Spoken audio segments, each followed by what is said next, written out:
Tapi kalau teman-teman yang ada aktivitas lain, jangan dipaksakan. Ya teman-teman udah mau nonton kami saja udah luar biasa. Ini bagi teman-teman yang memang lagi santai. Bantu saya ya, biar dakwah dan syiar Quran ini bukan hanya bergerak oleh satu atau dua orang saja, tapi bergerak bersama. Ya, buktinya apa? Dari teman-teman bukan hanya orang ikut ngaji, tapi mungkin ada yang masuk ke room live ini seorang guru ngaji. Ya atau ustadz dan ustadzah kita misalnya, dia jadi terinspirasi untuk bikin live seperti ini dan sudah banyak contohnya seperti itu sekarang. Ya, kemarin ada beberapa teman yang, Ustadz saya pengen live, bisa ditolong minta bantu untuk jasa setupnya enggak? Ya teman-teman sekalian, oke? Jadi powerful sekali teman-teman ya, bantu kita, bantu tap-tap layarnya, yang belum share dulu. Oke, teman-teman sekalian, insya Allah kita akan coba membahas ya. Sekarang kita ayatnya ayat pilihan ya. Ayat pilihan itu maksudnya gimana? Ayatnya dipilih oleh saya tapi random, nggak ngurut ya surahnya ya. Kemarin kita alail belum beres ya, alailnya ya. Alail kita belum beres, tapi sekarang saya biar ada variasi ya.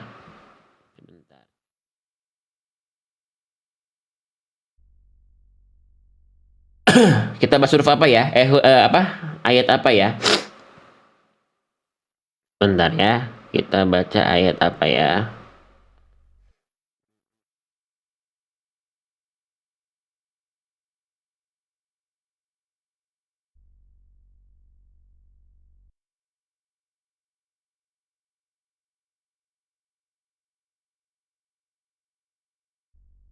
Oke, kita akan coba bahas. Saya pengen bahas ayat pilihannya Quran Surah Al-Baqarah ayat ke-6. Ini panjang nih. Ya, Quran Surah Al-Baqarah ayat ke-6.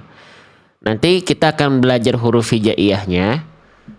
Objek hurufnya kita ambil dari huruf-huruf yang terdapat di Quran Surah Al-Baqarah ayat ke-6. Ya, nanti kita lihat potensi-potensi kesalahan yang ada di ayat itu apa aja, kita breakdown ya.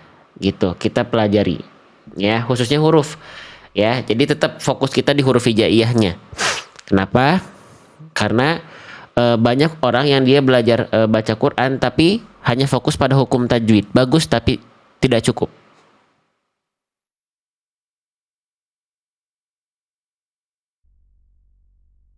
Bagus tapi tidak cukup.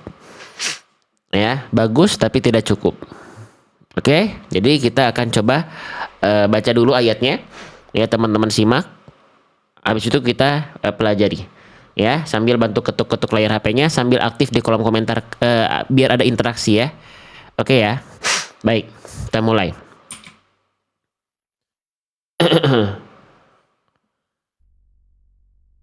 A'udzu billahi minasy syaithanir rajim.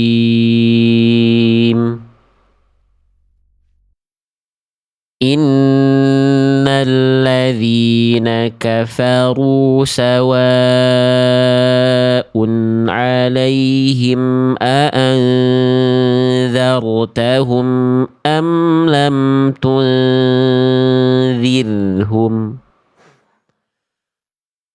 أأنذرتهم أم لم تنذرهم لا يؤمنون. Oke, kita mulai ya. Oke, ya. Nah, kita mulai dari potensi kesalahan-kesalahan yang bisa sering kali terjadi. Ya, kalau ada huruf yang saya tandai atau saya blok dengan warna merah, berarti di situ ada potensi kesalahan besar. Ya, kalau selain warna merah, berarti potensi kesalahannya lebih condong kepada kesalahan yang kecil. Kesalahan kecil itu adalah kesalahan yang dia tidak sampai merubah makna. Kalau kesalahan besar itu dia sampai merubah makna. Paham ya? Kalau kesalahan kecil itu dia tidak sampai merubah makna, tapi kalau kesalahan besar itu dia sampai merubah struktur kata, jadi merubah makna. Ya, oke, kita mulai dulu dari sini. Teman-teman, sahabat-sahabat sekalian. Oke, nah ini huruf apa teman-teman? Ini namanya adalah huruf nun Jangan sampai ada yang bilang ini adalah huruf na. Tidak ada huruf hijaiyah yang namanya huruf na. Ya. Nah, huruf nun di sini di atasnya ada burung rebahan. Oke, atau burung terbalik. Ya. Nah, ini namanya apa? Ini namanya tanda tasydid. Berarti huruf nunnya dalam keadaan bertasydid. Ya, apa yang harus kita perhatikan di sini? Coba, ada yang tahu nggak kalau nun bertasydid ada hukum tajwidnya atau tidak? Silakan jawab di kolom komentar. Nun tasydid punya hukum nggak atau punya kaidah baca nggak di sini apa? Apa namanya? Ada, baik. Apa namanya kaidah bacanya atau hukumnya? Namanya adalah gunnah. Nah, gitu ya. Jadi kalau teman-teman menemukan ada huruf nun, terus di atasnya ada tasydid, ya burung rebahan atau burung terbalik seperti ini namanya adalah nun tasydid yang punya hukum namanya gunnah. Ya, nama basicnya kita sebut dengan gunnah. Ada yang bilang wajibul gunnah, ada yang bilang gunnah akmal, ada yang bilang gunnah musyaddadah, ada yang bilang gunnah asliyah. Silahkan. Saya izin pakai sebutan nama yang apa namanya? Yang basic ya. Kita sebut dengan gunnah. Apa itu gunnah dan apa yang harus kita perhatikan? Yang sudah punya buku saya, jadi di live kita itu kita pakai buku panduan sendiri ya. Jadi silakan dibuka halaman nun bertasydid. Oke, nah ini ada nun sukun. Kita sedang tidak mencari nun sukun, kita sedang mencari nun bertasydid. Nah ini ya, yang sudah punya buku saya silakan dibuka halaman ke-60. Nun bertasydid tuh, betul ya? Dia punya hukum namanya gunnah. Gunnah itu artinya dengung. Nah, berarti ketika nun bertasydid dia dengung dan dengungnya harus ditahan selama 2 harokat. Nah, itu poin pentingnya. Gunnah di sini adalah dengungnya itu harus ditahan selama 2 harokat. Yang dimaksud dengung itu adalah suara-suara yang masuk ke dalam rongga hidung, sehingga suaranya itu sengau. Ya, nyalain lagi.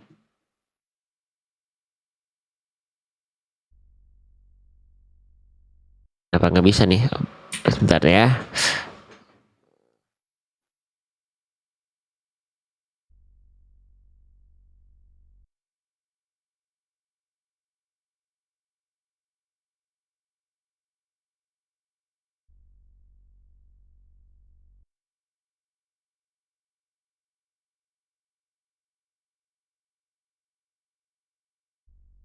Ya, terus, sip.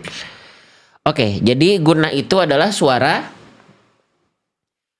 yang melintas ke rongga hidung, ya, menghasilkan suara yang sengau, ngirung, bindeng. Nah, ketika ketika bindeng tadi atau ketika sengau tadi bunyinya ditahan 2 harokat. Nah, itu yang disebut dengan gunnah pada nun tasydid. Contoh in, nah itu ketika kita melafalkan en, itu dia dengung ke rongga hidung. Buktinya apa? Kalau dia dengung itu buktinya apa? Coba teman-teman ketika melafalkan nun tasydid, ya, lalu teman-teman tahan, ya. Ketika ditahan, coba tutup hidungnya. In, suaranya hilang kan? Nah, itu yang disebut dengan gunnah. Itu yang disebut dengan dengung, teman-teman.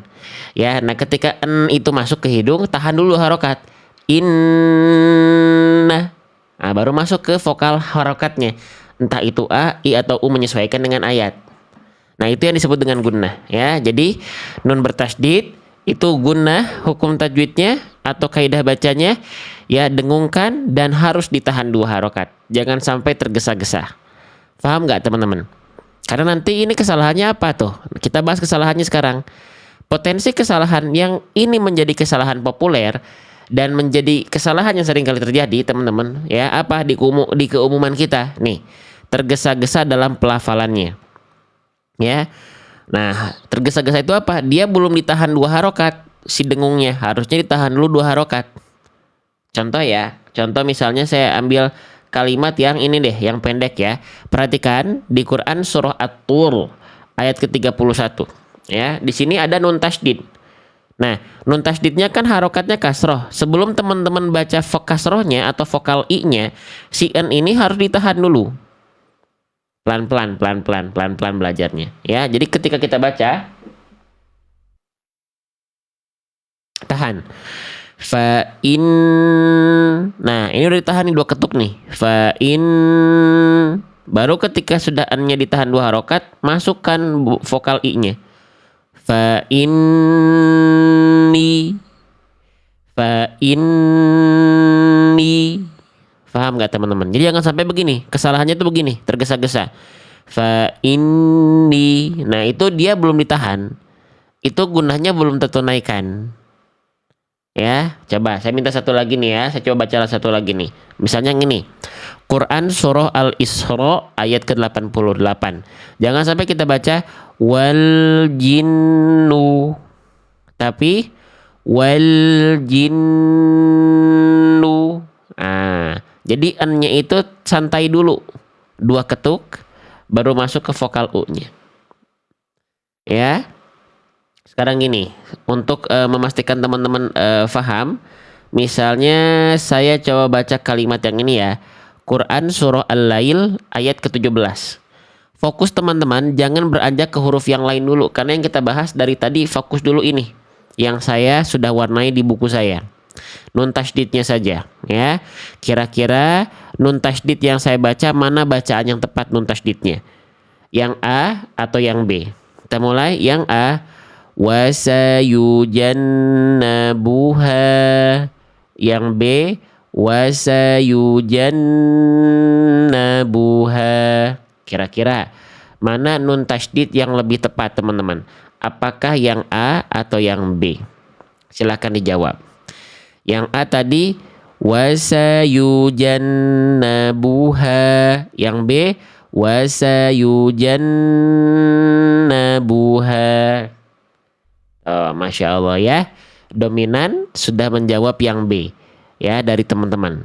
Yang jawabnya A, tetot ya nun tasdidnya. Kalau yang A kurang tepat karena gunahnya itu belum ditahan. Ya, gunahnya kalau yang A dia tergesa-gesa. Wasayujanna.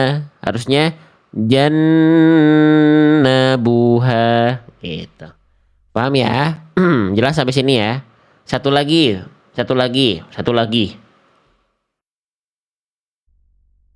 Biar contohnya banyak ya. Yang ini ya. Quran surah Al-Hujurat ayat ke-17 ya. Mana nun tasydid yang lebih tepat?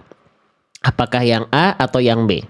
Ya, harus ditahan 2 harokat tunda ya. Yang A atau yang B? Perhatikan.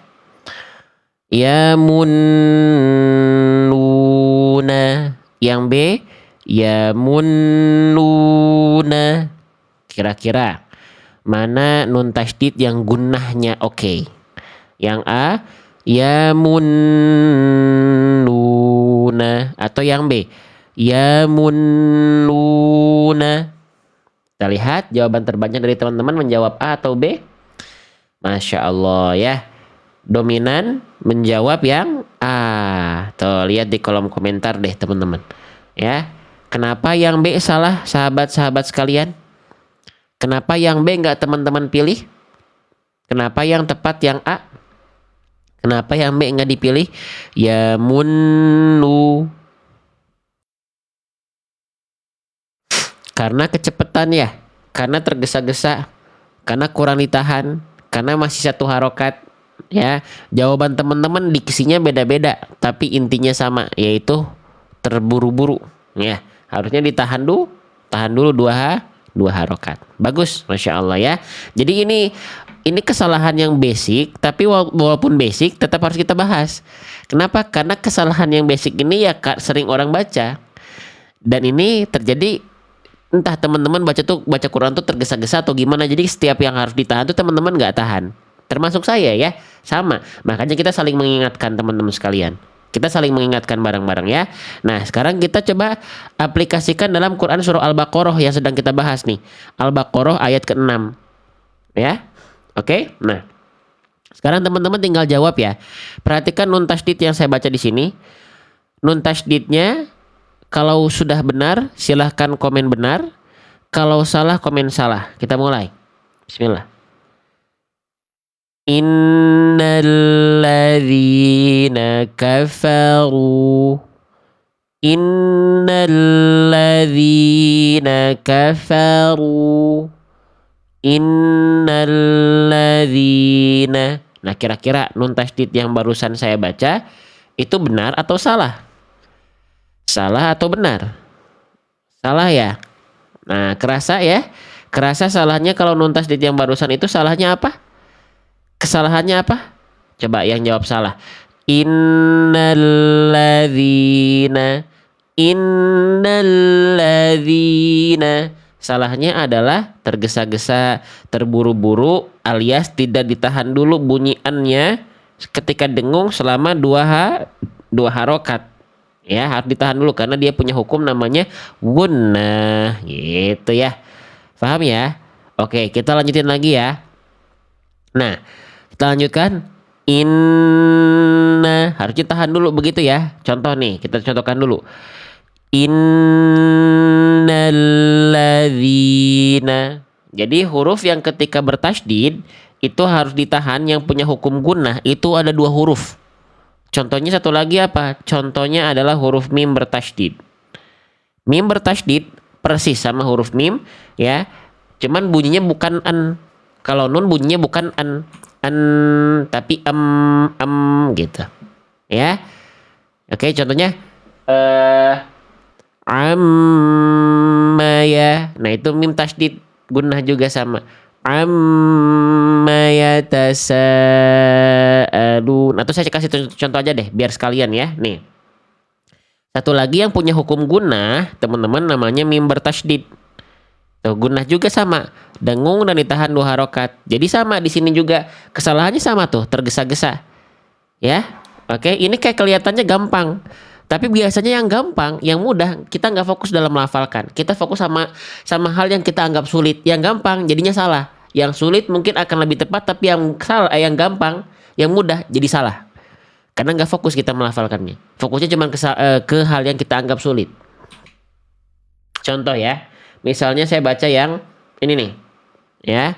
Quran surah Ar-Rahman ayat ke-68. Ya, di sini ada mim tasydid sama, pelafalannya sama, ditahan amnya selama dua harokat kayak tadi kita melafalkan nun tasydid. Wa rummanun gitu. Wa rummanun gitu. Jangan sampai dibaca wa rummanun. Bisa difahami sampai sini teman-teman?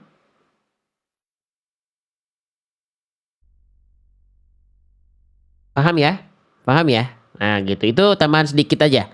Kita kembali lagi ke dalam ayat ya. Berarti sekarang kita udah pelajari tadi nun tasydid. Tahan dulu dua harokat. Innalladzina gitu. Ya. Paham ya? Oke. Baik. Sekarang kita lanjutkan kembali. Biar fokusnya enak, ini saya kebawahin dulu sebentar. Oke. Sip. Nah, sekarang kita masuk lagi lanjut ke huruf berikutnya yang teman-teman harus perhatikan. Perhatikan. Ya, di sini kita mendapati ada huruf. Ini huruf apa nih namanya? Ada yang tahu? Ini namanya adalah huruf lam. Ya.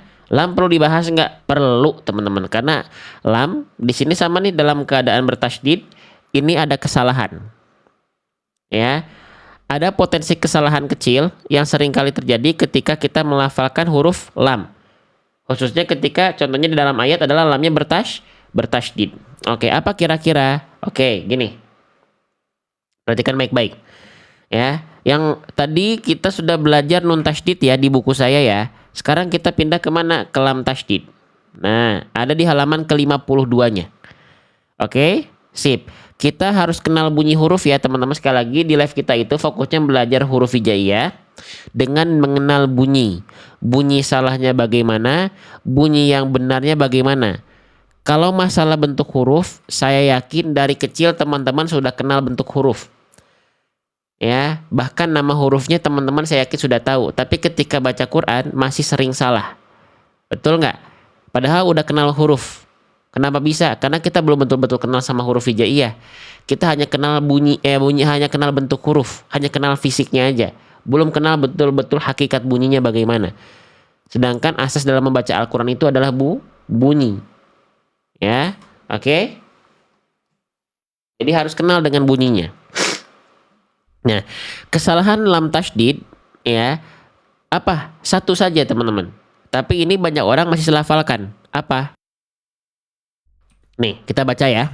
Kesalahan yang sering kali terjadi ketika kita melafalkan lam dalam keadaan bertasydid adalah dilafalkan betul-betul seperti huruf L pada abjad alfabet. Ada nggak teman-teman yang menganggap bahwasannya huruf lam ini ya udah sama aja kayak kita melafalkan huruf L? Nah, jawabannya adalah belum tentu. Belum tentu sama. Bahkan tapi kalau kita baca Al-Quran yang ada latinnya, lam itu diwakili dengan huruf L. Nah itu dia. Boleh teman-teman baca Al-Quran yang ada latin? Boleh. Boleh. Teman-teman sekalian. Boleh. Ya. Tapi jangan cuman belajar latin. Ya. Karena baca Quran itu bukan baca latin. Latin itu hanya untuk membantu. Bukan untuk teman-teman baca seterusnya. Bukan teman-teman sekalian. Ya. Harus tetap pelajari, bang, soalnya saya tuh baca latin biar lancar tapi dengan bacaan yang salah.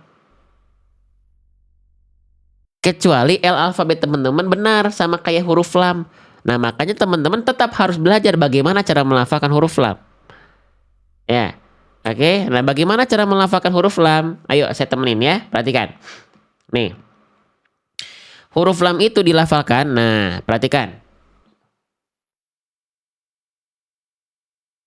Setiap huruf hijaiyah itu punya yang namanya makhraj.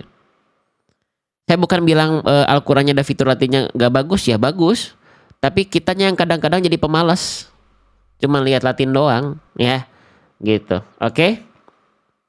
Nah, misal dasarnya huruf hijaiyah nggak hafal Ustadz, nggak apa-apa. Latin itu untuk pintu awal boleh, tapi kadang-kadang pintu awalnya udah keenakan, kita menganggap bacaan kita sudah benar, akhirnya berhenti sampai di situ, nggak belajar, nggak mengenal huruf hijaiyahnya. Itu mah bukan baca Quran, itu mah baca Latin. Ya. Bang, tapi kalau baca Arab khot Al-Qur'annya, saya itu bacanya terbata-bata. Teman-teman nggak mau gitu, terbata-bata tuh dapat 2 pahala loh kalau belajar ya, bukan sengaja terbata-bata akhirnya nggak belajar. Oh tidak, bukan. Ada orang yang dia terbata-bata baca Quran, tapi dalam rangka belajar double pahalanya, nggak mau diambil kesempatan double pahalanya. Ya, oke.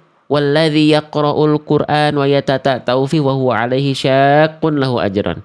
Dan adapun orang-orang yang dia terbata-bata dalam membaca Al-Qur'annya, sabda Rasulullah apa? Wa huwa 'alaihi syaqqun lahu ajran. Double pahala, Bunda. Nah, makanya pentingnya kita bertolabul ilmi. Kenapa tolabul ilmi itu jadi kewajiban bagi setiap muslim? Karena biar kita tahu tolabul ilmi fardhotun ala kulli muslim. Kalau kita ngaku muslim ya teman-teman sekalian, maka belajar. Ya, sisihkan waktu di antara 24 jam 7 hari sepekan. Nggak ada waktu buat belajar. Sesibuk apa sebenarnya kita? Sudah terlena dengan dunia atau seperti apa kita nih? Ya, oke. Sip. Kembali lagi, makhraj huruf lam itu dilafalkan dari mana? Makhraj huruf lam itu dilafalkan dari wallamu adnaha limuntahaha. Ya, huruf lam itu dilafalkan dari tepi lidah depan yang kiri dan tepi lidah depan yang kanan yang menyisir sampai ke ujung lidah, disentuhkan ke langit-langit bagian depan. Ya, oke, kebayang nggak? Pelan-pelan belajarnya. Perhatikan. Tepi lidah itu bagian samping lidah, teman-teman, atau pinggir lidah, atau sisi lidah. Ya, itu yang disebut dengan tepi lidah. Tepi lidahnya bagian depan, yang kiri dan kanan. Nah, ini kayaknya perlu saya bantu visualisasikan. Bentar ya. Saya coba bantu ya. Bentar. Taruh nih kayaknya nih. Saya berikhtiar, teman-teman berikhtiar juga. Ya. Oke, biar makin banyak yang ngaji, beserta yang live ngaji, makanya bantu ketuk-ketuk layar HP-nya ya. Oke, perhatikan. Nah, jadi di mana tempat keluar dari huruf lam teman-teman? Wallamu adnaha limuntahaha. Jadi dia dilafalkan dari sini. Lihat ya. Lihat area yang bagian depan ini. Ya, perhatikan pulpen ajaib saya ya.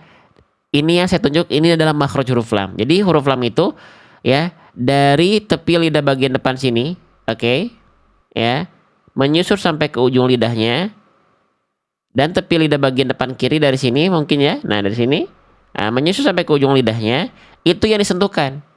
Bukan cuman ujung akhir lidahnya doang yang disentuhkan, cuman ininya doang nih. Perhatikan. Nih, kalau cuman ujung akhir lidahnya doang, dia gini nanti bunyinya. Awa, awa, ya, awa. Maaf kebelur. Awa, awa, aw. Nah, nggak cukup hanya menyentuhkan ujung akhir lidah saja, teman-teman. Tapi tadi yang sudah kami jelaskan, bukan aw, tapi al, al, al, al. Ya, ikutin sambil ngaca boleh. Yang punya cermin, khususnya ibu-ibu jangan dipakai buat dandan aja. Pakai buat belajar. Oke. Yuk. Bukan merias wajah aja, merias bacaan Qur'annya. Yuk, perhatikan, pakai cerminnya, ya. Bukan cuman ujung akhir lidah aja. Awa. Ya. Awa, tapi Allah. Innal, bukan innal. Paham gak sampai sini? Makanya tadi di awal saya bilang huruf lam itu jangan sampai ketika bertasydid diserupakan dulu dengan betul-betul seperti huruf L alfabet. Kenapa? Khawatir L alfabet teman-teman itu hanya menyentuhkan bagian ujung akhir lidah saja, sehingga bunyinya akan berbeda. Nih, kita praktekkan ya. Misalnya di kalimat yang ini ya, Quran surah Asy-Syams ayat ketiga. Fokus teman-teman pada bunyi huruf lam tasydidnya, jangan ke yang lain. Fokus. Nah, mana bacaan yang tepat ya? Yang A atau yang B? Perhatikan bunyinya. Yang A, jallaha. Yang B, jallaha. Nah, coba kira-kira mana lam tasydid yang lebih sesuai? Apakah yang A atau yang B? Silakan teman-teman jawab. Yang A. Tuh, lihat. Dominan yang menjawab A. Sampai 150 kali itu, lihat. Ya. Yang tepat adalah yang A. Kenapa yang B kurang tepat? Karena yang disatukan B itu hanya ujung akhir lidah saja. Nih, yang B ini perhatikan. Nih yang B ini. Bunyinya beda, teman-teman. Jadi kayak kerasa lebih tebel. Jawa, bukan, tapi jalla. Yang A yang tepat, bukan yang B. Paham sampai sini? Ya, nggak cukup hanya menyentuhkan bagian ujung akhir lidah saja. Paham sampai sini, teman-teman? Jelas ya sampai sini ya? Nah, jadi nggak cukup hanya menyentuhkan ujung akhir lidah saja. Lanjut ya. Nah, gitu. Jadi itu bedanya ya. Itu aja kok lam tasydid kesalahannya. Ya, gitu. Bunyinya disesuaikan. Makanya teman-teman saya jelaskan kan, kita terangkan input teorinya, ya, kita jelaskan juga output yang sebagaimana mestinya secara pelafalan dan contoh yang kelirunya. Biar apa? Biar bukan cuman kenal teori, ya, kenal bentuk huruf tapi gak kenal bunyi. Harus kenal bunyi. Pelan-pelan. Ya, sekarang kita praktekkan ke sini. Nah, kenapa tadi kita bahas lam tasydid? Karena tadi karena kita baca sekarang Quran surah Al-Baqarah yang saya izin baca. Nah, sip. Sekarang fokus pada lam tasydidnya ya. Kira-kira lam tasydid mana yang apakah lam tasydid saya sudah benar atau masih salah? Kita mulai ya. Innal ladzina kafaru, innal ladzina kafaru. Nah, kira-kira, oke? Kira-kira lam tasydid yang barusan salah atau benar? Silakan teman-teman jawab di kolom komentar. Ya, salah, sudah pasti salah karena bunyinya beda. Kenapa teman-teman tahu salah? Karena teman-teman sudah dikenalkan dulu bunyinya. Ya, itu terlalu ujung. Hanya ujung lidahnya saja, harusnya tepi lidahnya ikut nempel. Sehingga bunyi yang seharusnya insya Allah itu seperti ini. Perhatikan. Innal nal bukan nao. Innal ladzina kafaru. Beda nggak teman-teman? Beda ya antara nawa dengan nalla gitu ya. Jadi nggak cukup hanya menyentuhkan ujung akhir lidahnya saja. Jelas ya? Paham ya? Nah, jadi kita 37 menit berjalan, kita udah ngaji 37 menit pagi ini, baru membahas nun tasydid dan lam tasydid. Lanjut atau tidak? Mau lanjut atau tidak? Silahkan jawab dulu ya, pelan-pelan, biar teman-teman nggak tergesa-gesa. Ya, belajarnya santai, tenang, tapi tetap fokus, tapi tetap menyenangkan. Oke, lanjut ya. Baik, sekarang akan ada warna yang ngejreng banget nih teman-teman. Perhatikan huruf yang saya tandai dengan blok yang lebih merah merona ini seperti ini nih. Ya, kalau saya tandainya sudah dengan ada warna merah seperti ini, maka ini ada potensi kesalahan besar. Berarti harus fokus. Ini sering kita ulang-ulang. Ya. Nah, berarti kalau sering kita ulang-ulang dalam ayat, berarti huruf ini sering dipakai nih dalam membaca Quran. Maka di saat yang sama teman-teman harus fokus juga nih melafalkan huruf dzal ini. Ya. Oke, karena banyak di ayat Al-Qur'an gitu loh. Kalau teman-teman lihat sering kita bahas, berarti dalam contoh ayat Quran memang banyak. Ya. Oke. Nah, ini namanya huruf apa teman-teman? Ini namanya adalah huruf dzal, ya. Jangan sampai ada yang bilang huruf dza. Tidak ada huruf hijaiyah yang namanya huruf dza, teman-teman. Ini namanya huruf dzal. Ya. Oke. Bagaimana cara melafalkan huruf dzal, teman-teman, sahabat-sahabat sekalian? Sip. Saya akan jelaskan potensi kesalahan besar yang seringkali terjadi pada huruf dzal. Ya, semoga teman-teman yang sudah ikut saya dari 4 tahun lalu, kita di TikTok udah 4 tahun teman-teman ya. Semoga nggak bosan ya. Karena bahasan kita ya sudah pasti mengulang-ulang. Dzalnya tadi dalam keadaan berharokat, sukun atau tasydid, kita lihat dulu. Dzalnya dalam keadaan berharokat, dia tidak bersukun, dia tidak bertasydid. Oke, berarti nanti di buku kita pelajarinya bukan dzal sukun, bukan dzal tasydid, tapi langsung ke pokok bahasannya. Dzalnya dzal berharokat. Ya, oke. Kesalahan yang sering kali terjadi ketika kita melafalkan huruf dzal berharokat. Poin ke-1, apa kesalahannya? Nih, kalau kesalahannya, contoh kasusnya adalah sudah tertukar seperti ini, saya tandai, maka ini kesalahannya kesalahan yang besar. Nah, emang kenapa bang kalau ketukar huruf bisa termasuk dalam kategori kesalahan yang besar?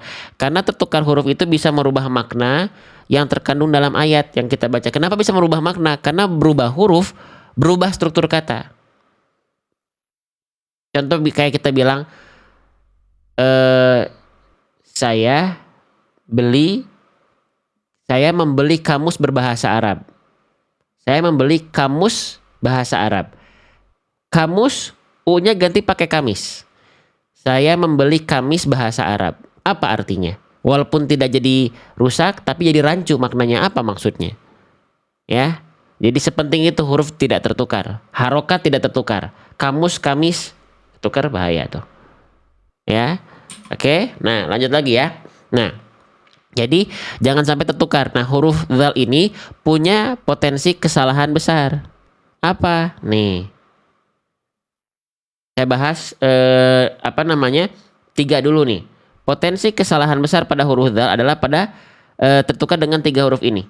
Yang pertama dal, yang kedua zai, yang ketiga jim. Ya. Nih, contoh misalnya kita praktekkan di kalimat yang ini ya. Quran surah Al-Lahab ayat ketiga. Banyak di antara kita membaca begini.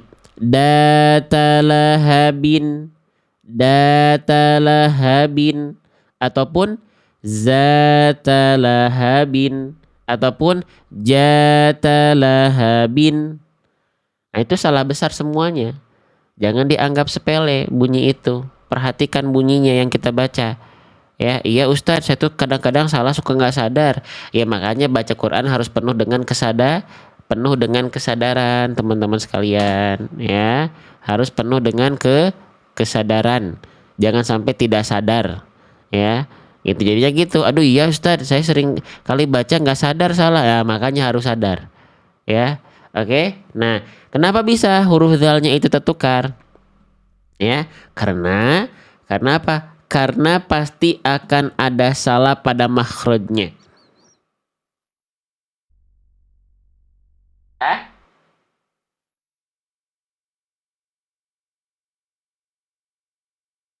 Kalau teman-teman maksudnya punya kesalahan ya yang dia sampai tertukar, coba cek dulu hurufnya. Jadi gini, ya, setiap huruf hijaiyah itu kalau bunyinya salah, cek dulu pertama dari ini, makhraj.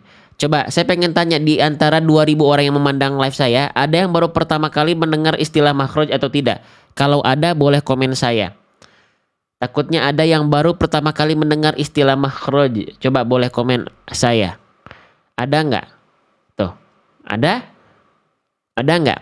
Istilahnya nggak perlu dihafalkan, nggak perlu. Ini buat tambahan wawasan aja. Saya sampaikan hanya untuk sebagai tambahan wawasan. Teman-teman, ketika saya membahas teori, fahami kaidahnya, fahami konsepnya. Oke, perhatikan, baik, perhatikan.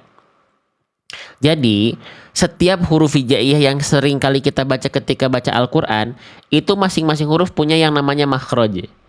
Makhraj itu apa? Makhraj itu artinya adalah tempat keluar.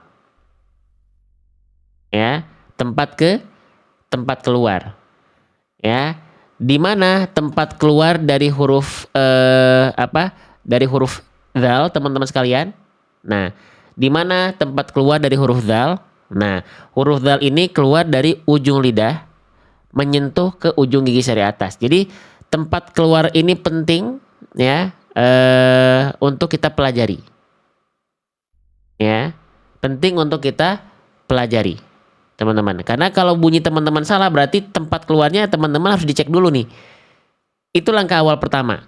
Ya. Nah, tempat keluar huruf dzal itu dilafalkan dari mana? Dari wadhdhu wadzal wasa lil ulya min tarafaihima. Ya, huruf dzal itu makhrajnya keluar dari ujung lidah menyentuh ke ujung gigi sari atas. Nah, ini harus begini nempelinnya. Biar bunyinya nggak ketukar-tukar. Ya, jadi ujung lidah kita disentuhkan ke ujung gigi sari atas kita secara tipis-tipis, tidak perlu sampai ditekan kuat-kuat. Apalagi sampai digigit. Ya, apalagi sampai digigit. Nanti saya bahas kenapa harus tipis-tipis, kenapa gak boleh ditekan kuat-kuat, kenapa gak boleh sampai digigit. Nih, kita lihat dulu ya, lihat gambarnya. Ini adalah tempat keluar huruf dzal. Lihat titik berwarna hitam di sini, ini adalah tempat keluar dari huruf dzal. Jadi, ujung lidah kita hanya disentuhkan tipis-tipis ke ujung gigi sari atas kita. Nah, kalau teman-teman huruf dzalnya tepat seperti ini, insya Allah dia bunyinya tidak akan keliru. Ya, tidak akan keliru. Untuk awal ya, insya Allah. Nah, jadi cukup sentuhkan seperti ini. Sekarang saya contohkan ya. Saya contohkan, perhatikan. Nah, oke. Nih. Ya, lihat. Gambarnya di atas, sekarang pelafalan aslinya begini. Za, za, za, za, za, za, zi, zu, al, al. Jadi fokus huruf dzal itu bukan harus menjulurkan ujung lidah keluar mulut. Fokus utamanya bukan harus melet. Fokus utamanya bukan harus keluar ujung lidahnya. Tapi fokus utamanya menyentuhkan ujung lidah. Coba, teman-teman, ada nggak di sini yang pernah diajarin kalau huruf dzal itu ujung lidahnya harus keluar? Boleh komen saya. Ya, ada nggak teman-teman ketika dulu belajar huruf dzal itu ujung lidah harus keluar? Ya, fokusnya mengeluarkan ujung lidah. Jujur, kalau ada boleh komen. Ada, boleh komen saya. Ah, banyak Bunda tuh. Ada yang bilang, ada tuh, lihat. Ya. Nah, kalau fokus teman-teman mengeluarkan ujung lidah keluar mulut, bisa jadi ujung lidahnya gak nempel. Contoh. Za, za, Coba. Kalau fokusnya ujung lidah harus keluar, nanti gini. Mana? Ujung lidahnya nempel ke ujung gigi sari atas nggak? Nah, Fokus kita menyentuhkan ujung lidah keluar mulut, menyentuhkan ujung lidah ke ujung gigi sari atas. Mau dia ujung lidahnya keluar ke, mau dia ujung lidahnya nggak keluar ke, yang penting ujung lidahnya nempel ke ujung gigi sari atas. Fokusnya ke situ, bukan mengeluarkan ujung lidah. Paham sampai sini? Ya, mungkin kalau ada yang bilang ujung lidahnya keluar, ya itu untuk membantu mempermudah saja. Ya, boleh. Tapi fokus utamanya tetap harus dijelaskan. Ujung lidah menyentuh ke ujung gigi sari atas. Ya, paham nggak sampai sini? Oke, nih. Jadi seperti itu ya. Nah, seperti ini gambarnya dan seperti ini pelafalannya. The, ri, ru. The, ri, ru. Nah, gitu.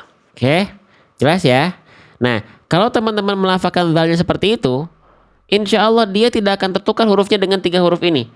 Baik dal, baik zai, baik jim. Kenapa? Karena mereka zal dengan dal makhrajnya beda tempat keluarnya. Zal dengan zai beda makhrajnya. Ya, zal dengan jim beda juga makhrajnya teman-teman.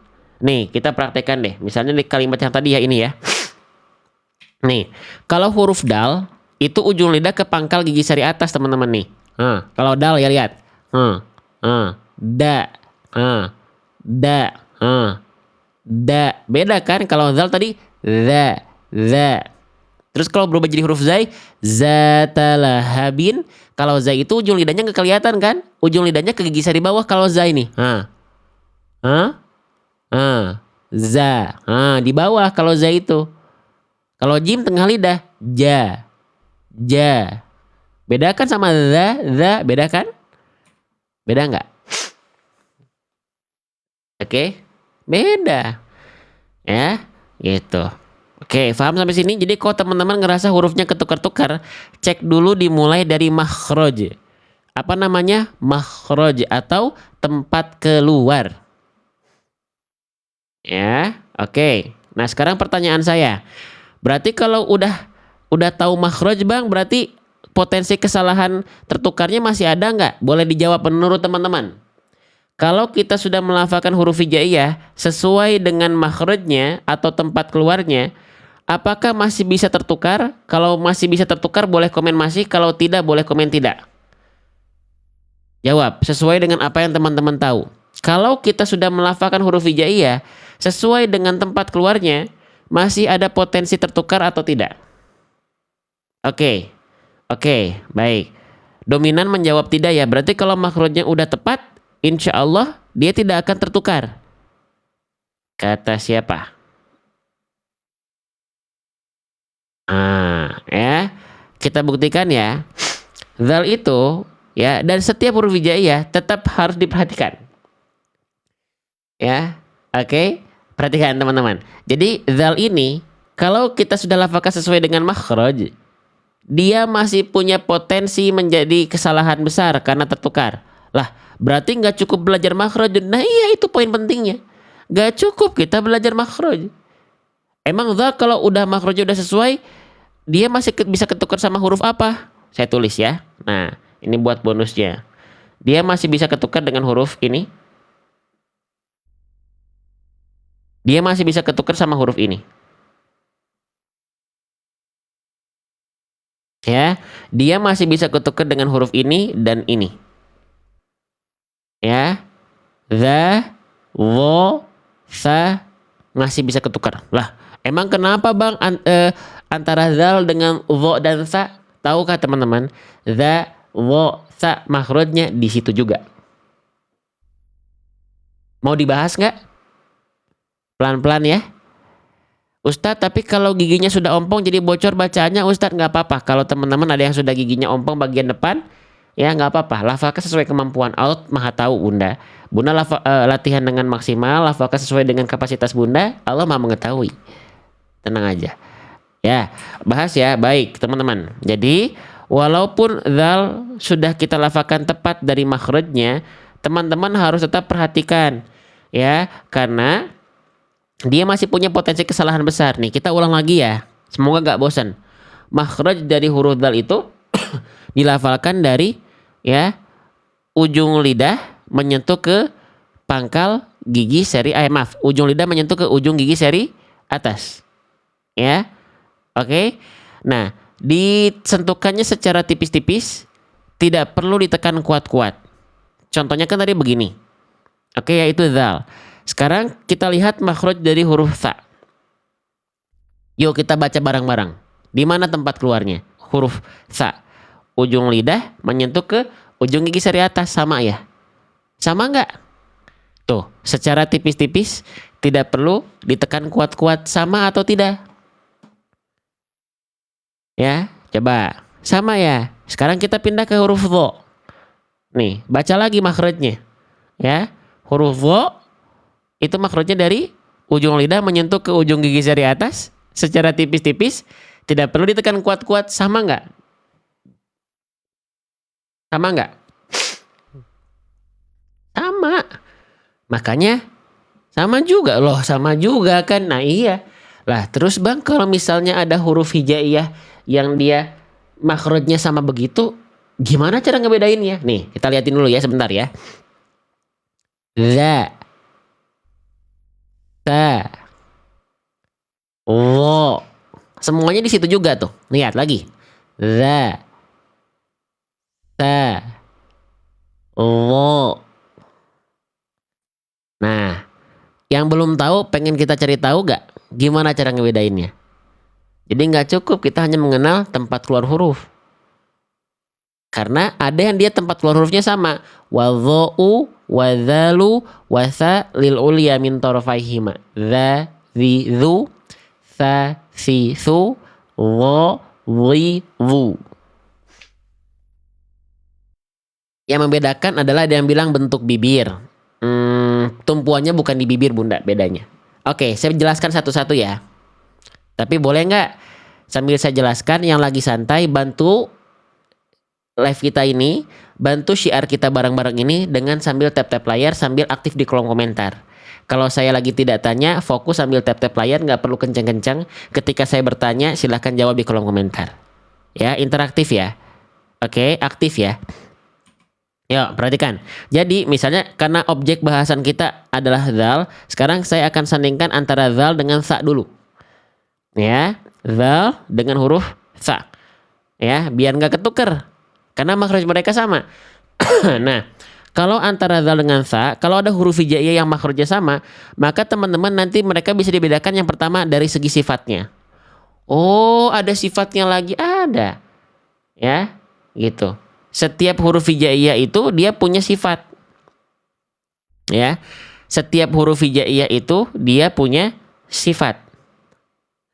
Lah bang, kenapa ada sifat? Karena sifat ini sebagai penguat karakter dari huruf hijaiyah. Contohnya biar apa? Ketika ada makhraj yang sama begini, ya kita nanti dibedakan dari segi sifat. Gitu. Oke. Nah, sifat dari huruf dzal dan sifat dari huruf tha itu hampir sama semua. Mereka hanya dibedakan dari satu sifat saja. Sifat apa namanya? Nih. Sifat di poin ke satunya. Dzal sifat poin satunya apa? Jahar. Tertahan nafas. Kalau dia bocor nafasnya, berubah menjadi huruf apa? Nih. Dia mengalir nafasnya, huruf dzal berubah menjadi apa? Ta. Ya. Hanya perihal udara saja, huruf yang terbaca, yang terucapkan bisa beda. Za, za, za. Sekarang teman-teman kasih nafas. Za, za. Sekarang teman-teman kasih nafas. Sa, sa, sa. Ya. Oke. Oke, jelas ya. Oke. Za, za. Terus teman-teman kasih udara. Za, kasih udara sekarang. Sa, huruf apa yang keluar? Huruf sa. Paham ya?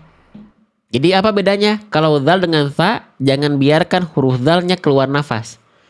Karena kalau dia keluar nafas, udah. Bye-bye huruf dzal, berubah jadi huruf tha. Penting belajar huruf hijaiyah nggak? Penting belajar makhraj sifat, penting nggak? Penting teman-teman.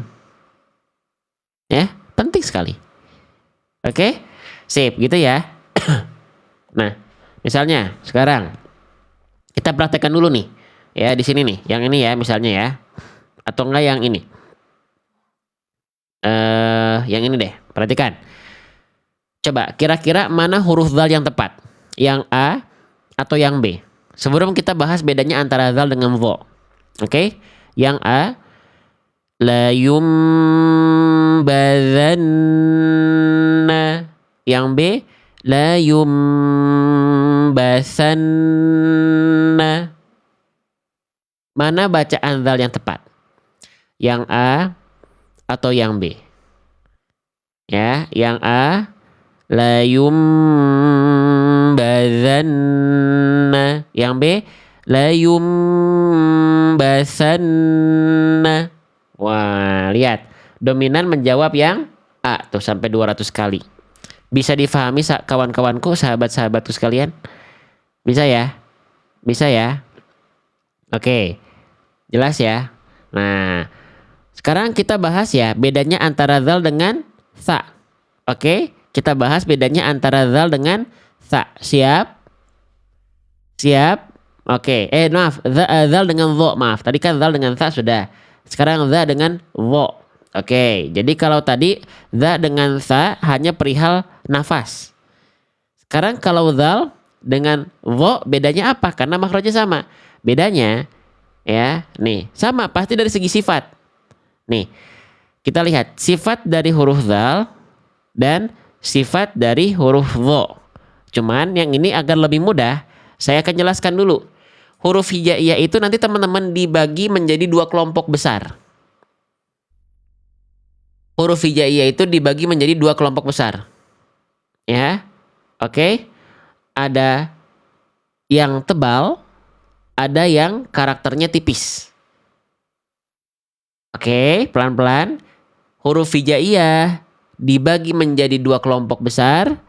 Ada huruf yang karakternya tipis, ada huruf yang karakternya tebal.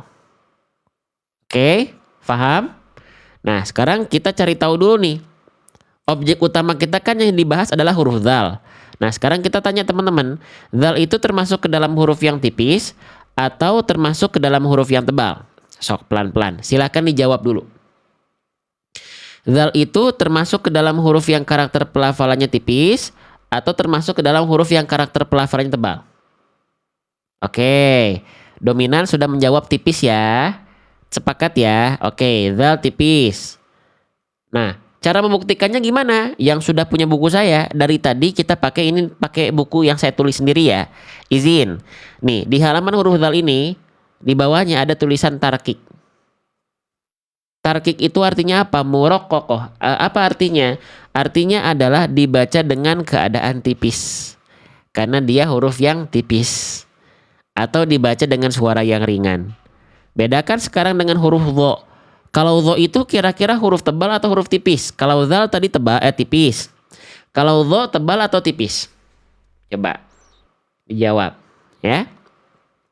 Nah, kalau dha itu termasuk ke dalam huruf yang karakternya tebal. Maka tulisannya beda nih, lihat di bawahnya. Dia bukan tarki kan, tapi tafkhim mufakhamah. Artinya dibaca dengan suara yang tebal. Oh, oke. Berarti huruf zal dengan dha bedanya dari kadar tebal tipis. Maksudnya gimana? Nah, itu kan gimana maksudnya? Nah, maksudnya begini. Kita mulai dari yang huruf tebal dulu deh. Tadi kita sepakat kalau huruf dha itu ternyata adalah huruf yang tafkhim atau tebal. Nah, suatu huruf itu bisa tebal gimana caranya? Suatu huruf itu bisa tebal dengan cara mengangkat bagian pangkal lidah. Makanya salah satu sifat dari huruf dha karena dia tebal, lihat sifat poin 3-nya. Nama sifatnya apa? Isti'la. Isti'la itu artinya apa? Terangkat bagian pangkal lidah. Oh, berarti kalau huruf zal tadi tarkik, berarti salah satu sifat dari huruf zal, teman-teman sekalian, apa? Lihat poin 3-nya. Nama sifatnya apa? Nama sifatnya adalah istifal. Istifal itu apa? Terhampar pangkal lidah. Nah, berarti udah tahu nih poinnya. Oh, yang kalau tebal terangkat pangkal lidah, kalau tipis terhampar pangkal lidah. mana yang disebut dengan pangkal lidah? Oke, perhatikan. Mana yang disebut dengan pangkal lidah? Baik, saya izin bantu. Ya, nih, pakai lidah ajaib kita nih ya. Nih, lihat poin 4. Lihat poin 4 yang warnanya biru nih di belakang. Nah, area belakang ini yang disebut dengan pangkal lidah. Ini yang disebut dengan pangkal lidah. Ya, oke. Nah, gitu ya. Jadi pangkal lidah itu kalau kita ibaratkan nih, sekarang saya gini deh.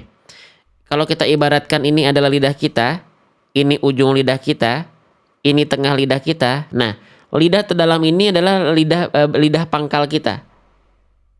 Ya. Oke? Oke? Ya. Oke, kalau huruf tebal itu dia terangkat. Kalau huruf tipis dia terhampar. Kalau huruf tebal dia terangkat. Kalau huruf tipis dia terhampar. Oke?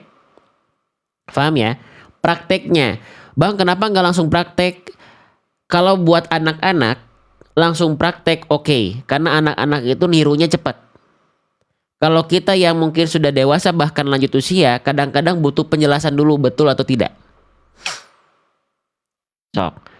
Nah, baca di antara kita merasa diri kita itu anak-anak. Jadi cuman dijelasin langsung bisa. Bisa aja, beda-beda setiap orang, tapi harus dijelaskan dulu. Karena kita bukan sudah levelnya bukan golden age lagi, teman-teman sekalian. Maka harus sabar belajarnya. Ya. Oke, sebentar teman-teman ya.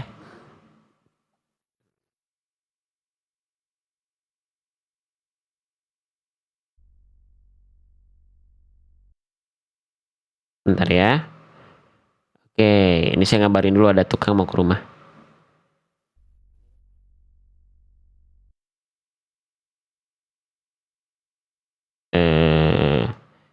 Bentar ya.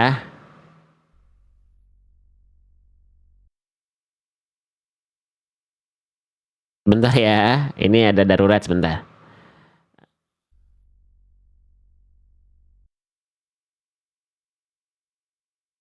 Oke, lanjut ya. Gitu. Oke, jadi harus dijelaskan.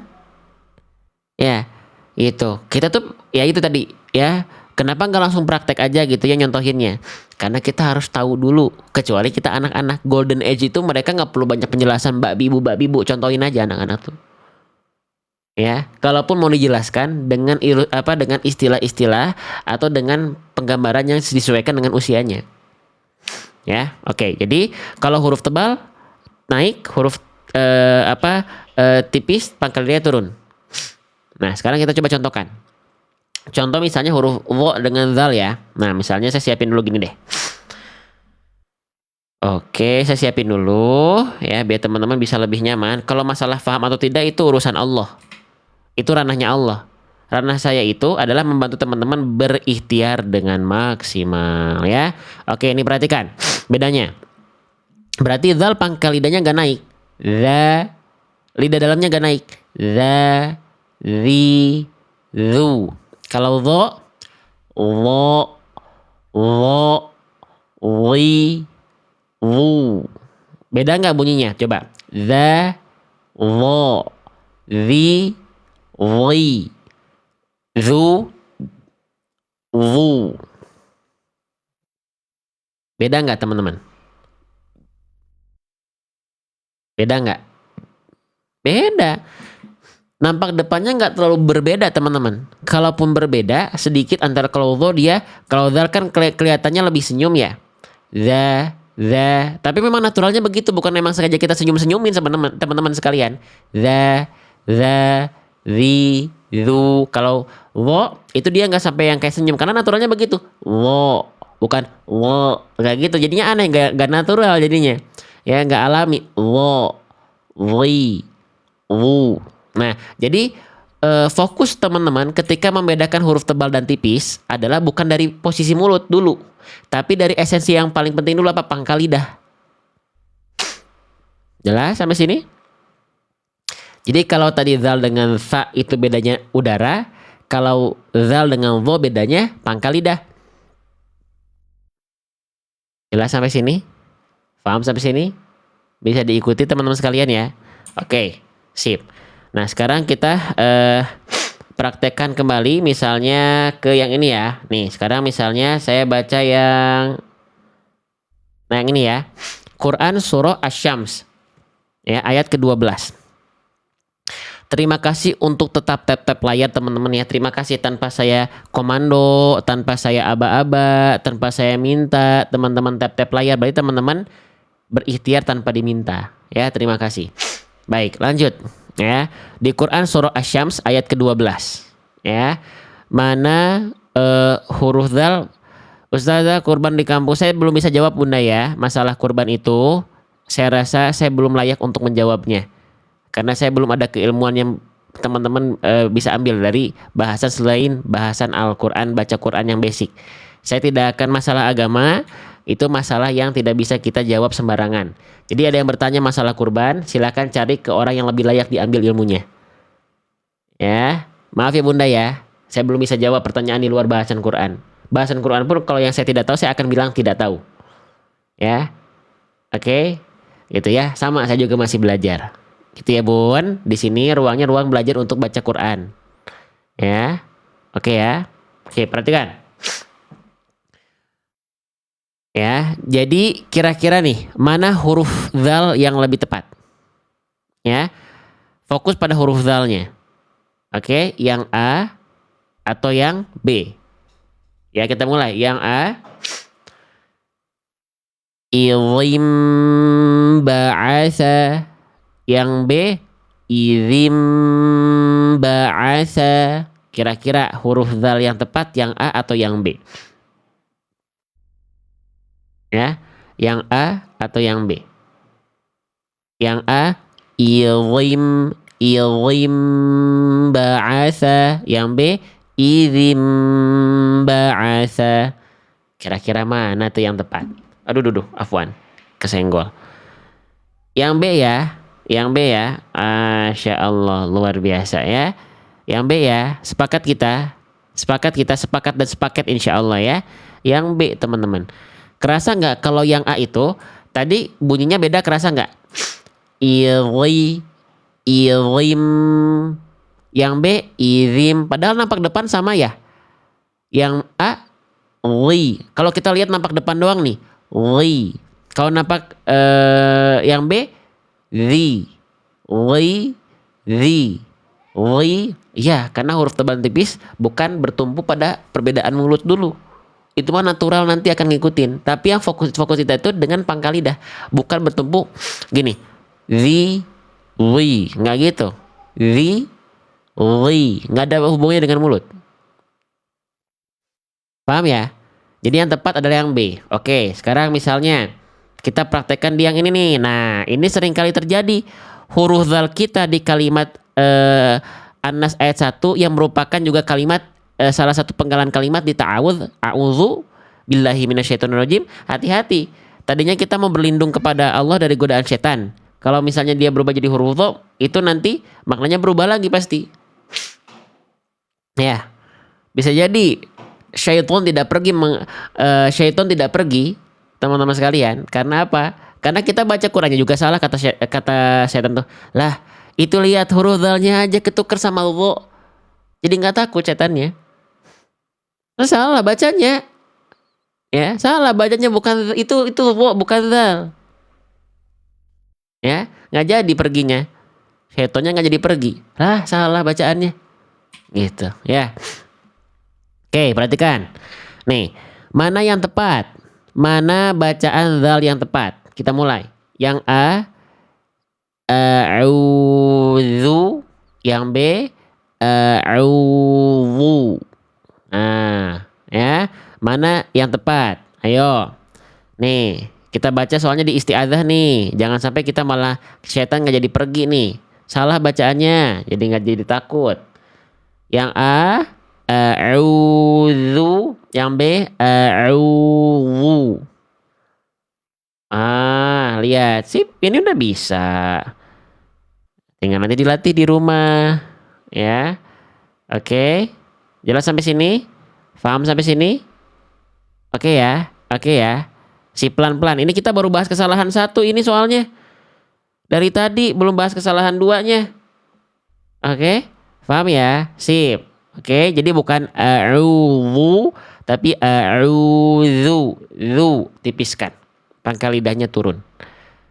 Lanjut? Lanjut ya. Lanjut. Oke, sip. Itu perhatikan baik-baik ya. Jadi zal itu kalau dia ada potensi tertukar bahkan sampai 5 huruf. Kalau makhrajnya nggak sesuai, bisa jadi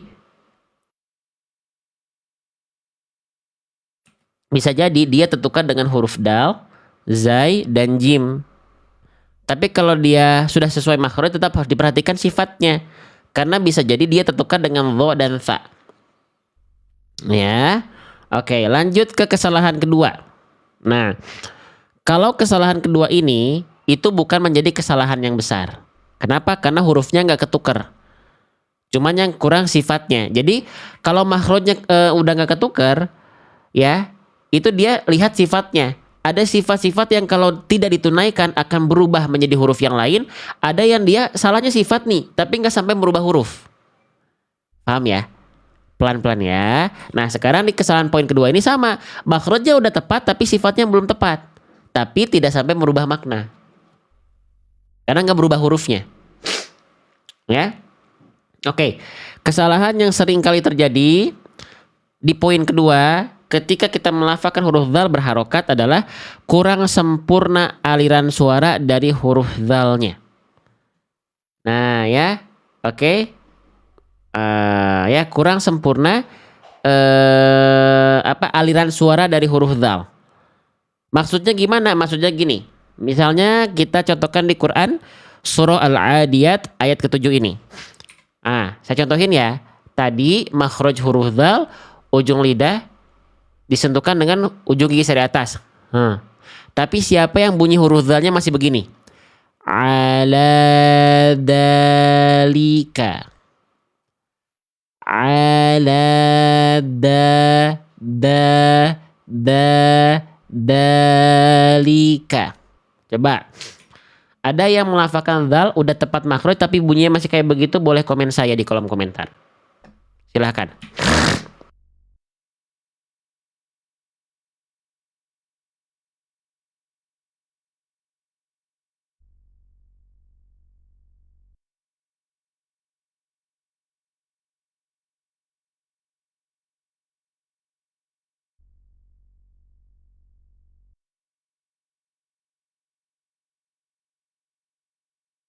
Bahkan ada salah besar, ada salah kecil.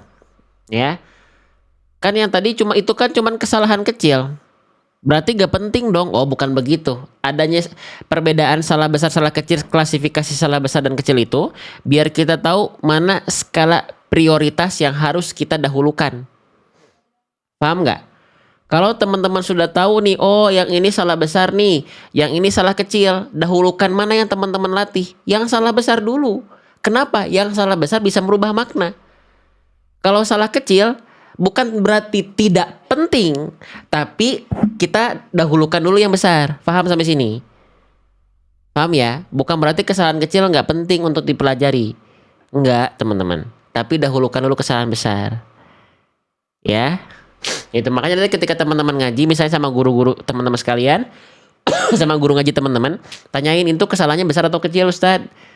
Oh yang ini kecil, tandai itu sama teman-teman. Oh yang besar ini koreksiannya, yang kecil ini dahulukan yang mana dulu? Yang besar dulu. Nah gitu ya. Nah, nanti di kelas kita kan saya juga lagi bikin kelas nih, ada kelas berjenjangnya nanti, kelas online gitu. Nanti tuh akan disampaikan mana yang kesalahan besar, mana yang kesalahan kecil. Itu disampaikan biar teman-teman tahu oh nanti skala prioritas dalam belajarnya seperti apa. Ya, gitu. Oke, lanjut. Yang gitu ya. Nah, bacaan yang tadi huruf dzalnya makhrajnya tepat tapi sifatnya salah. Bunyi huruf dzal tidak boleh mampet kayak tadi. Nggak boleh mampet kayak tadi. Ala dalika. Ya. Tapi harusnya ala dzalika. Ya, paham nggak sampai sini teman-teman sekalian? Paham nggak? Nah, jadi eh kenapa nggak boleh mampet sih huruf dal? Karena dia punya sifat. Ya, karena dia punya sifat. Salah satu sifat dari huruf dal, ya, lihat di poin kedua. Namanya rokhawah. Rokhawah itu artinya apa? Rokhawah itu artinya mengalir suara, bukan mampet suara. Ya, bukan mampet suara, bukan mengalir, mengalir. Ya, jadi ketika dibaca the, ri, lu, al. Tuh. Ketika ujung lidahnya nempel, ngalir. Al. Gak boleh dibaca ini. Ad, ad. Nah, itu mampet. Ya, tapi adza, az, iz, ul, zaza, bukan dada. Jelas ya? Paham ya? Oke, lanjutkan lagi. Nah, sekarang kita coba tebak-tebakan deh. Teman-teman perhatikan di Quran surah Al-Fajr ayat ke-25, ya. Kira-kira huruf zal mana yang lebih tepat? Apakah yang A, ya, atau yang B?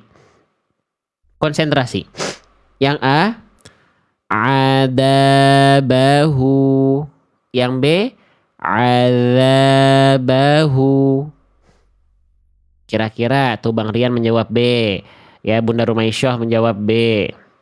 Bunda Kabita Shop menjawab B. Ini pada B semua tuh, lihat yang jawab juga. Ya.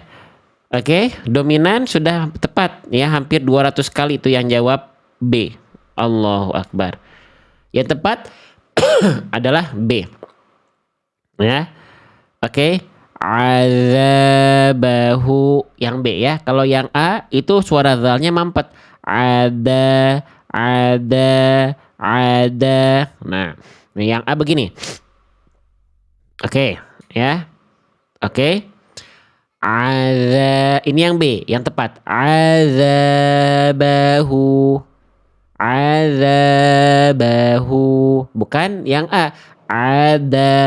Adabahu. Jelas ya? Paham sampai sini? Jelas sampai sini? Dominan sudah tepat teman-teman sekalian. Ya, jadi huruf zalnya jangan sampai ketuker dan jangan sampai mampet suaranya. Teman-teman ngebahas huruf zal doang kita perlu waktu berapa menit nih? Perlu waktu berapa menit ini? Tuh. Ini kita mau live 1 jam 20 menit cuman ngebahas 1 2. Ini tadi sih, ini sebentar sih tadi ya. Ini yang lama tuh ini. Karena ada kesalahan besar yang harus kita fokuskan. Iya enggak? Nah ya. Jadi izin kalau misalnya di live kita ini nggak bisa cepet-cepet, kita pelan-pelan. Kenapa? Karena yang kita bahas huruf. Hukum tajwid juga dibahas, tapi hurufnya dulu yang kita utamakan. Bukan hukum tajwid tidak penting, tapi tadi masalah apa? Skala prioritas. Hukum tajwid teman-teman misalnya contoh ikhfa, idgham, izhar, iqlab. Teman-teman bacanya semua sama jadi izhar, jadi jelas. Salah, tapi nggak ngerubah huruf. Kalau hukum tajwid panjang pendek, nah itu bisa ngerubah makna. Karena kalau terlalu panjang kayak nambah huruf, kalau terlalu pendek kayak menghilangkan huruf. Gitu. Ya. Oke, sip. Lanjut ya, seringkali kita fokusnya tuh kalau lagi ngaji itu di masjid tuh apalagi tuh. Ya, bagus tapi nggak cukup. Ikhfa, idgham, izhar aja terus yang dibahas. Hurufnya ketuker-tuker. Ya, gitu. Oke. Innallah. Nah, sekarang kita coba praktekkan ya. Fokus pada huruf dzal yang tadi sudah kita bahas. Sekarang teman-teman tinggal jawab. Kalau bacaan saya salah huruf dzalnya, tolong komen salah. Kalau bacaan saya benar huruf dzalnya, tolong komen benar. Siap ya? Kita uji fokus teman-teman. Kita mulai. Ya. Innallazina kafaru. Nah, kira-kira huruf dzal saya yang barusan salah atau benar? Innallazina kafaru. Nah, ya. Lihat, sekarang teman-teman sudah bisa menyalahkan saya ya. Baik tuh, 200 kali loh sampai nyalahin saya nih sekarang nih, Masya Allah. Baik, kalau memang saya salah, tolong jelaskan salahnya apa, biar saya bisa perbaiki. Apa salahnya? Salahnya adalah yang tadi saya baca itu bukan huruf zal ya. Yang tadi saya baca itu adalah huruf huruf za ya. Innallazi zi zi zi. Nah, kalau tadi bacanya begini. Nih, perhatikan. Yang saya tadi baca itu huruf zai. Innallazina zina. Makhrajnya udah beda tuh. Kan huruf dal itu bukan zi tapi ujung lidahnya ke sini kan? Udah pasti beda bunyinya. Makhrajnya aja beda, ya. Maka harus kita perbaiki. Oke? Berarti makhrajnya salah karena tadi berubah menjadi huruf zai, ya. Oke, sekarang kita coba perbaiki ya. Kita coba perbaiki, saya sambil zoom aja deh. Pelafalannya biar kelihatan. Kalau salah komen salah, kalau benar komen benar. Kita mulai. Innallazina. Tuh, makhraj saya sudah tepat. Sekarang salah atau benar?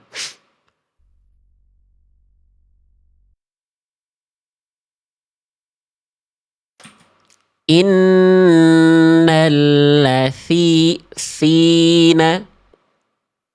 Lah, kok masih salah sih? Kan makhrajnya udah benar. Ujung lidah berjumpa dengan ujung gigi sari atas. Tapi kenapa teman-teman pada nyalahin saya? Emang salahnya apa? Kan makhrajnya udah tepat.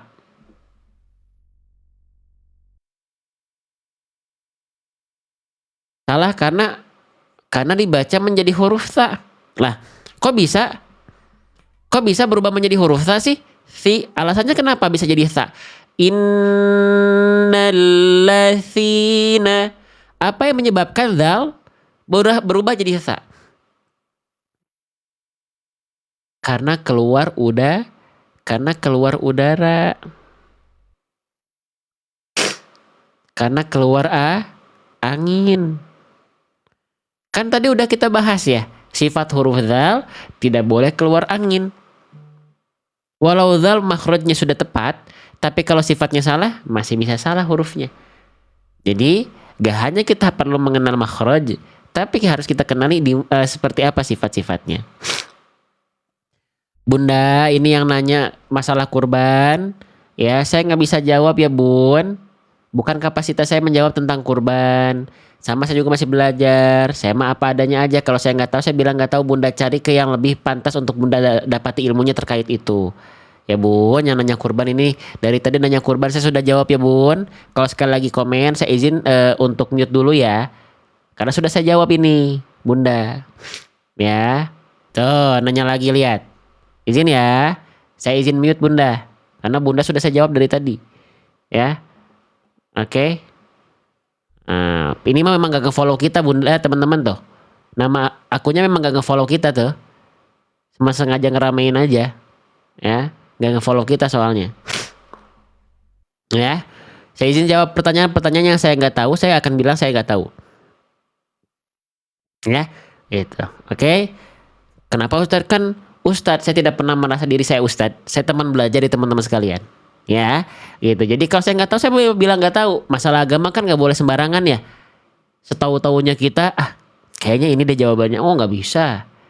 Jujur aja, saya belum tahu Bunda, abang kakak. Nanti kita cari tahu ya. Gitu. Ya jadi pastikan kalaupun teman-teman mau menyampaikan suatu hal, pastikan teman-teman sudah tahu itu dan yakin. Dan kalau perlu teman-teman punya guru. Ya. Teman-teman harus punya guru. Seorang guru yang sudah mulai berani mengajar, pastikan dia punya guru. Biar gurunya kalau kita salah ngoreksi kita. Oke, saya lanjut lagi. Itu ya teman-teman ya.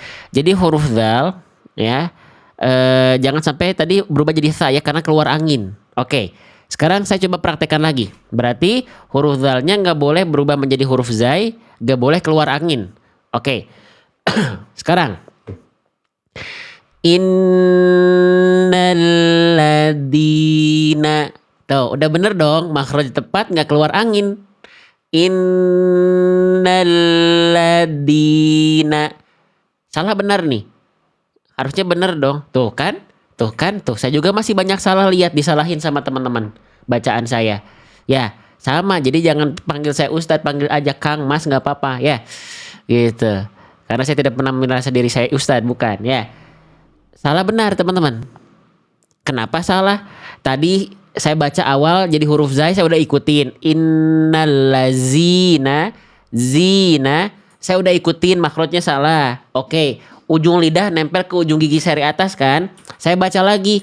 Innallazina, salah juga karena udaranya keluar. Saya ikutin, saya tambal tuh udaranya.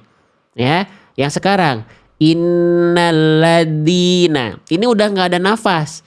Udah tepat makrojnya tapi kenapa salah? Innalladzina, innalladzina, dina.